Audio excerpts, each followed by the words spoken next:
የኢፌዴሪ መከላከያ ሚኒስቴር የ10 ወራት ዕቅድ አፈጻጸሙን በትናንትናው ዕለት አቅርቧል። ከሪፖርቱ በኋላ በቀረቡ ጥያቄዎች ዙሪያ ምላሽ የሰጡት ጠቅላይ ኤታማዦር ሹም ፊልድ ማርሻል ብርሃኑ ጁላ በቀጠናውና በሀገር ውስጥ ግጭቶች ላይ ትኩረት አድርገዋል። በምላሾቻቸው ያንጸባረቋቸው አቋሞች ከዚህ ቀደም ሲቪል አመራሮችና ወታደራዊ መኮንኖች ከሰጧቸው ጋር ተስማሚ ናቸው። በተከታዩ ጥንቅር የፊልድ ማርሻሉን መልእክት ከሌሎች መረጃዎች ጋር አዛንቀን አሰናድተናል። አብረን እንቆይ።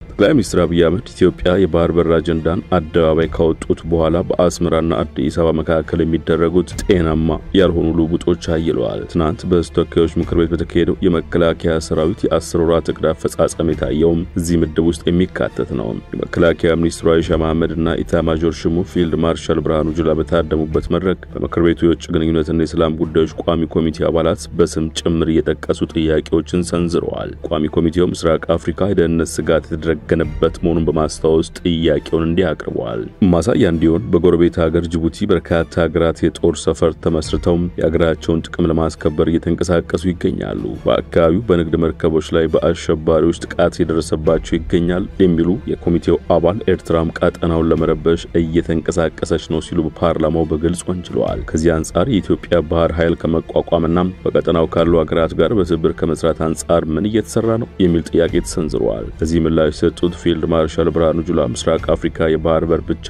አንስተን የምንመለከተው አይደለም በማለት ማብራሪያቸውን ይጀምራሉ። ቀጠናው በየብስም በባህርም የተረበሸ ነው። ከአጠቃላይ የዓለም ካርታ አንጻር እንኳን ቢታይ ጥሩ ቀጠና አይደለም ብለዋል። ይህ በየብስም በባህርም ተለዋዋጭ በሆነ ሁኔታ ሰላምና መረጋጋቱን ለማስፈን በትብብር ለመስራት ብንፈልግም እኛ ወደ ባህር እንድንጠጋ የማይሹ ኃይሎች አሉ ሲሉ ወንጅለዋል።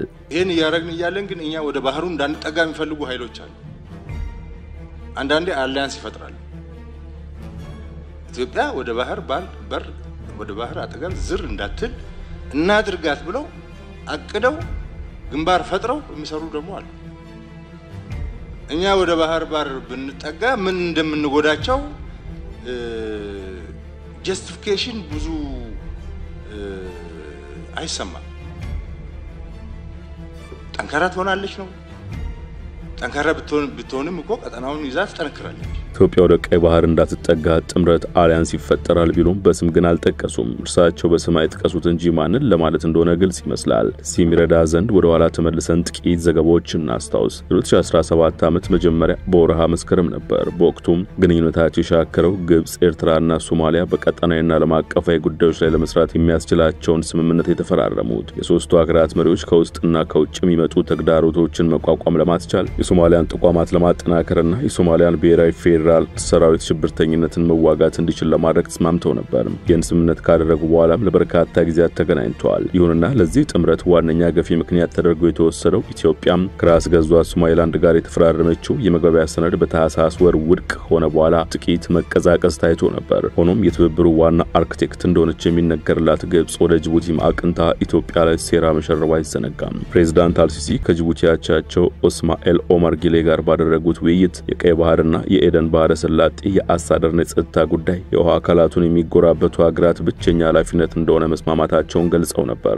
ሁለቱ መሪዎች ወሳኝ ዓለም አቀፍ የባህር ንግድ መተላለፊያ የሆኑት የቀይ ባህርና የኤደን ባህረ ሰላጤ የአስተዳደርና የደህንነት ጉዳይ የተጎራባች ሀገራት ብቸኛ ኃላፊነት እንደሆነ ከስምምነት ላይ መድረሳቸውን አስታውቀዋል። ግብጽ የቀይ ባህር የአስተዳደር ጉዳይ የውሃ አካሉን የሚጎራበቱ ሀገራት ብቸኛ ኃላፊነት መሆኑን ስታነሳ ይህ የመጀመሪያው አልነበረም። ጠቅላይ ሚኒስትር አብይ አህመድ ለኢትዮጵያ የባህር በር ማግኘት የህልውና ጉዳይ መሆኑን እንዲሁም ሀገሪቱ ቀይ ባህር ለደህንነቱ አስፈላጊ መሆኑን በተደጋጋሚ ማንሳት መጀመራቸውን ተከትሎ በግብጽ በኩል ይህ አቋም ሲንጸባረቅ ከርሟል። ኢትዮጵያ ግንባታው ልታጠናቀቅ በተቃረበችው ታላቁ ህዳሴ ግድብ ዙሪያ ለዓመታት ተቃውሞን ስታሰማ የቆየችው ግብጽ ኢትዮጵያ እያሳየች ካለው በቀይ ባህር በኩል መተላለፊያ በር ከማግኘት በተቃራኒ የአካባቢውን ሀገራት እያስተባበረች ነው። ጠቅላይ ሚኒስትር አብይ የኢትዮጵያን በቀይ ባህር በኩል ወደብ ማግኘት ፍላጎትን ይፋ ባደረጉበት ጊዜ ቀይ ባህርና የአባይ ወንዝ ኢትዮጵያን የሚበይኑ የተፈጥሮ ሀብቶች ድርጅቶች ናቸው ማለታቸው አይዘነጋም። ፊልድ ማርሻሉም ታዲያ እኛ እንድንጠጋ አይፈልጉም ሲሉ ማንን ማለታቸው እንደሆነ ግልጽ የሚሆነው ለዚህ ነው። በርግጥ ከማርሻሉ ጋር በመሆን በትናንትናው ዕለት ሪፖርት ያቀረቡት የመከላከያ ሚኒስትሯ አይሻ መሐመድም በተመሳሳይ መልኩ ከኤርትራው ፕሬዝዳንት ኢሳያስ አፈወርቂ በኩል ከቀይ ባህር ጋርና ተዛማጅ ጉዳዮች ጋር ተያይዞ ለተሰነዘረው ክስ ምላሽ መስጠታቸው ይታወሳል። በወቅቱ ሚኒስትሯ ለኢሳያስ ምላሽ ሰጡት በራሱ ሀገር ነው ብለህ ለመጥራት የሚያስቸግር የራሱን ሀገር ህዝብ በፍርሃት ተሸብበው የሚኖርበት በተቻለ አጋጣሚ ሀገር ለቆ የሚወጣባቸው ሀገራት ማለት ነው።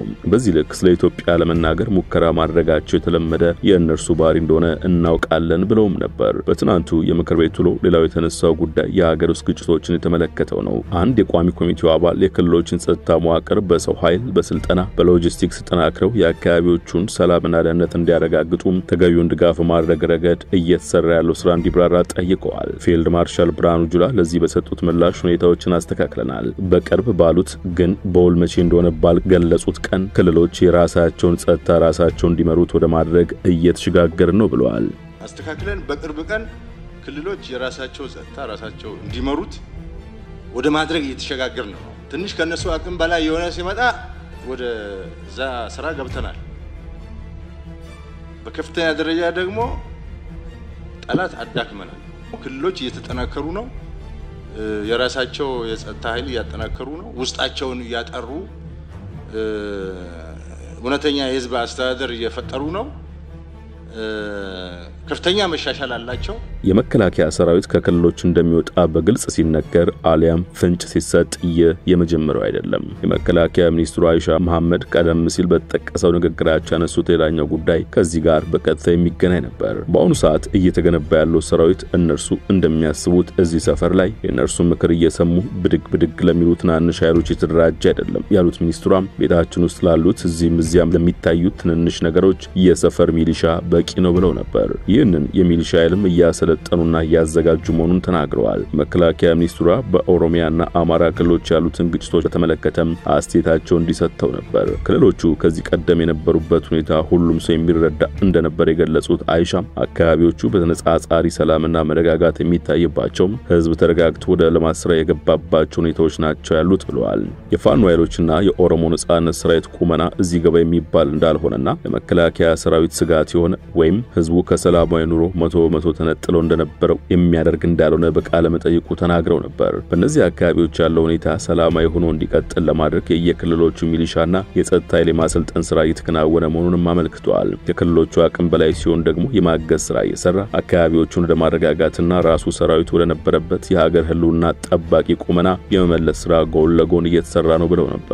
የኢፌዴሪ መከላከያ ሚኒስትር አይሻ መሐመድ በትናንት ውሏቸው የተቋሙን የማስፈጸም አቅም ማጎልበት ሀገርና ህዝብን ከማንኛውም ጥቃት የመከላከል ስራ በትኩረት እየተሰራ እንደሆነ አብራርተዋል። ተአማኒነት ያለው ነፃና ገለልተኛ የሆነ ወታደራዊ ፍትህ ዳኝነት እየተሰጠ ነው ያሉት ሚኒስትሯ በሌላ በኩል የሰራዊቱን አስተማማኝ የሎጂስቲክስ ክምችት ማሟላት እንደተቻለ ለቋሚ ኮሚቴው አስረድተዋል። በምስራቅ አፍሪካ ሰላምን ለማስፈን በሚደረገው ጥረት ኢትዮጵያ ቀዳሚ መሆኗን የገለጹት ሚኒስትሯም በሰላም ማስከበር ስራ ያላትን ተሳትፎ ለማሳደግ እየተሰራ መሆኑን ገልጸዋል። ተቋሙ ከ54000 በላይ የሚሆኑ የሀገር ውስጥ ተዋጊ ኃይሎችን በሰላም ተቀብሎ የተለያዩ ስልጠናዎችን ከሰጠ በኋላ ወደ ማህበረሰቡ መቀላቀል እንደቻለም ጠቁመዋል። እነዚህ ሁሉ መልእክቶች እርስ በርሳቸው ከመሰናሰላቸው የተነሳ ከጎረቤት ሀገር ኤርትራ ጋር የሚደረገው ጦርነት አይቀሬ ስለመሆኑ ይልቁንም ፊልድ ማርሻሉ በቅርብ ቀናት የመከላከያ ሰራዊቱ ከክልሎቹ ይወጣል ማለታቸውን ተከትሎ በቅርብ ጊዜያት ሊፈነዳ እንደሚችል አስተያየት ሰጪዎች በመናገር ላይ ናቸው።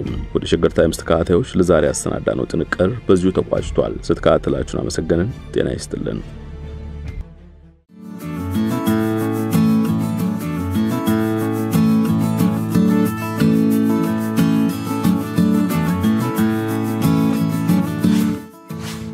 ሸገር ታይምስ ሚዲያን ሰብስክራይብ በማድረግና ደወሉን በመጫን ይከተሉን።